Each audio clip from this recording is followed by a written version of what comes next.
جو آباد میں بھی رجسٹرڈ ہو, جو لیگل ریکوائرمنٹ ہے, اور وہ بلڈر وہ ہو جس کے پاس بلڈنگ کنٹرول سے لائسنس بھی ہو. اس کو اسی بنیادوں پہ یہ دے دیا جائے کہ اس کو ریکنسٹرکٹ کرے, وہ اپنا کیپٹل وہ ایڈیشنل فلورز لے کے یا ریشو لے کے کور کر لیں. اگر وہ بھی نہیں ہوتا فرض کریں, سو پھر اس کمیٹی میں چونکہ یا اس اتھارٹی میں پاکستان انجینئرنگ کونسل ہوگی. پاکستان انجینئرنگ کونسل کے پاس تقریباً 1 لاکھ ممبرز ہیں. آباد ہوگی, آباد کے پاس 2000 ممبرز ہیں. آپ یہ کام ان دونوں کمپٹیٹیو طریقے سے ان دونوں کو دے دیں, جو بہتر آفر کرے گا ان ریسیڈنٹس کو ان کے ہینڈ اوور کر دیں تاکہ یہ کام ہو سکے. اس سے ہوگا کیا کہ گورنمنٹ کا ایک پیسہ نہیں لگے گا, ایک کرپشن نہیں ہوگی, کیونکہ پرائیویٹ سیکٹر کے 3 بڑی آرگنائزیشن ہیں اور ریپریزنٹیٹیو آرگنائزیشن ہیں. یہ جب بیڑا اٹھائیں گی تو یہ 600 بلڈنگیں مجھے یقین ہے یا 700 بلڈنگیں 700 دن میں پاکستان کراچی اور سندھ میں بن سکتی ہیں without any involvement of any government money. اس کے علاوہ جو بلڈنگیں ہیں جو گرتی ہیں وہ ہیں ایلیگل, انآتھرائز, ان اپروو, یعنی گراؤنڈ پلس 2 کی بلڈنگ ہے. عموماً بلڈنگ کانکریٹ بلڈنگ کی لائف ہے 80 سے 100 سال, پر وہ ڈیزائن ہوتی ہے اس کے ویٹ کے حساب سے. دیکھیں یہ بلڈنگیں جس پہ گراؤنڈ پلس 2 بنا تھا, جیسے یہ بھی بلڈنگ تھی, اس پہ 3 فلور ایکسٹرا ڈال دیے گئے. سو یہ جو 3 فلور اور 5 فلور اور 8 فلور ایکسٹرا ڈلتے ہیں, یہ ہم انسانی لائف سے ان غریب لوگوں کی تمام زندگی کی جمع پونجی سے کھیل رہے ہیں. اور نتائج آپ کے سامنے ہیں. پچھلے 7 سال میں 150 لوگوں کا انتقال ہوا. اور یہ بلڈنگیں جو میں کہتا ہوں جس میں ایکسٹرا فلور ڈلے ہوئے ہیں, یہ میں سمجھتا ہوں لاکھوں میں ہیں. چیف منسٹر کی ایک انسپیکشن رپورٹ تھی جس میں بیچ میں آپ کے ایک چینل نے بڑا اس کو ہائی لائٹ کیا تھا. انہوں نے بلڈنگ کنٹرول وزٹ کیا. انہوں نے کہا کہ پچھلے 5 سال میں 1 لاکھ بلڈنگیں بنی ہیں, جس میں 15,000 اپرووڈ ہیں اور 85,000 ان اپرووڈ بلڈنگیں ہیں. یہ ان اپرووڈ بلڈنگوں میں نہ کوئی آرکیٹیکٹ انوالوڈ ہے, نہ کوئی انجینئر انوالوڈ ہے, نہ کوئی کنسلٹنٹ انوالوڈ ہے, نہ کوئی اس کے پیچھے ذمہ دار بلڈر موجود ہے, نہ کوئی معیاری کنسٹرکشن ہے. یہ پیکیج دیا جاتا ہے اور پیکیج کا مقصد یہ ہوتا ہے کہ 6 مہینے میں یہ بلڈنگ کمپلیٹ کر لی جائے اور لوگوں کو قبضہ دے دیا جائے. یہ جو بلڈنگیں یا یہ جو چھت ڈل رہے ہیں, اس چھتوں کی لائف ہے 15-20 سال, کیونکہ اس میں نہ کوئی مٹیریل ڈل رہا ہے نہ کوئی کچھ. اس میں لوکل انتظامیہ بھی ملی ہوئی ہے, اس میں ہمارے بلڈنگ کنٹرول کے لوگ بھی ملے ہوئے ہیں, اس میں وہاں کے ریلیونٹ پولیس والے بھی ملے ہوئے ہیں, وہاں کا کرمنل گنڈا ایلیمنٹ بھی ملا ہوا ہے. اس میں جو بلڈنگ بناتے ہیں میں ان کو کہتا ہوں وہ کرمنل ہیں, وہ مافیا ہیں, وہ زندگیوں سے کھیل رہے ہیں. سو یہ سب ملے ہوئے ہیں. یہ تمام لوگوں کی مدد سے یہ بلڈنگ بنتی ہے.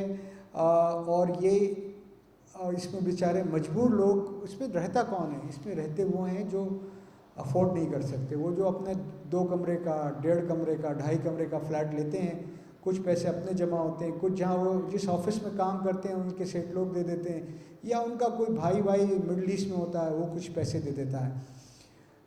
بہت یا خاندان والے کچھ دوست یار مدد کرتے ہیں, یہ بہت مشکل سے لیتے ہیں.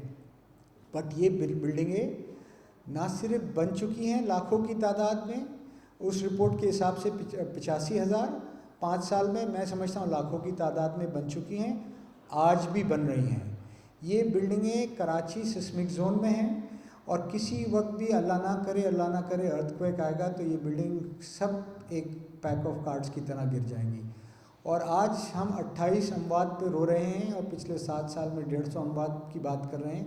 یہ اموات ہزاروں اور خدا نخواستہ لاکھوں میں آ سکتی ہے, جیسے ایک ٹرکی میں زلزلہ آیا تھا.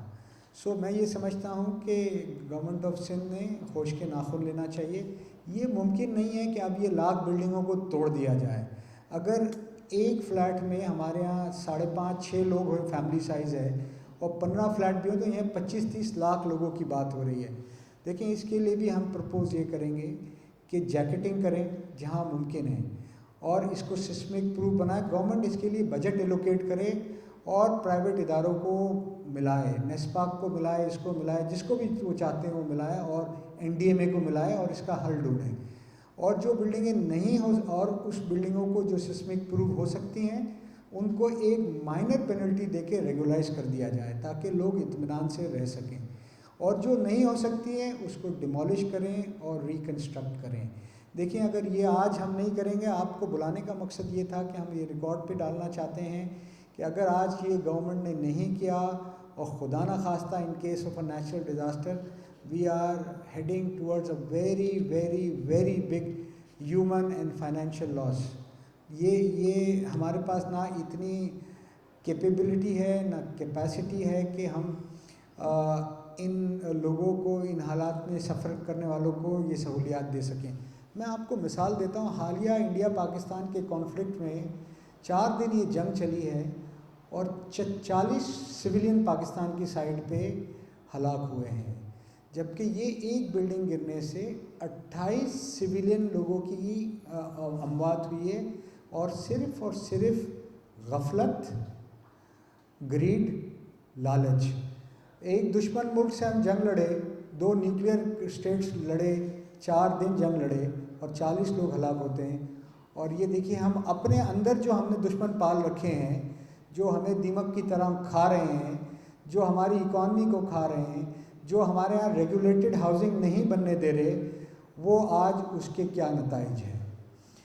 تو میں یہ آپ سب سے کہنا چاہتا تھا کہ ہم نے سندھ گورنمنٹ کو کہنا ہے کہ یہ کر کے دینا ہے، لوگوں کے انٹرسٹ میں کرنا ہے، کیونکہ ان فلیٹوں میں آپ کے، میرے رشتہ دار، دوست، یار، بھائی سب رہتے ہیں. ہم سب کراچی والے ہیں، سندھ والے ہیں، ہم سب کے لوگ رہتے ہیں. اب آ گئی بلڈنگ کنٹرول کی بات. دیکھیے بلڈنگ کنٹرول کی پرفارمنس آپ سب کے سامنے ہے، اس میں ہمیں کوئی مزید